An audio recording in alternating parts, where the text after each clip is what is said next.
అందరికీ తెలుసు శివ కుటుంబంలో ఎంతమంది ఉంటారని. ఎంతమంది అంటే నలుగురు ఉంటారు. కానీ శివ కుటుంబంలో 7 ఉన్నారని ఎంతమందికి తెలుసు? ఈ వీడియో చూడండి.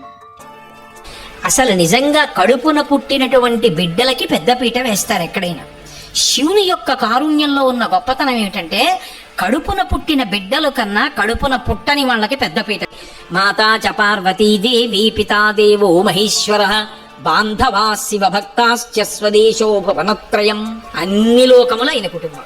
అది సరే, మరి నలుగురే కదండి, మిగిలిన 3 ఎక్కడి నుంచి వచ్చారు ఆయన కుటుంబంలోకి అంటే? అసలు పరమశివ కుటుంబం అంటే ఎవరు?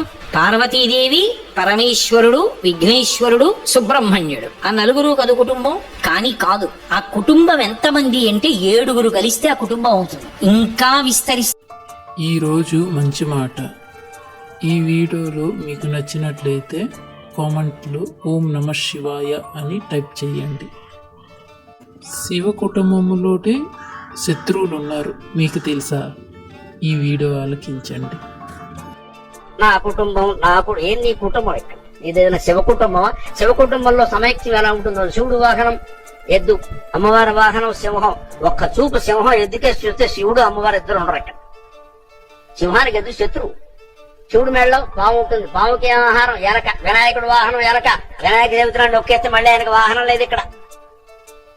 కుమారస్వామి వాహనం నెమలి.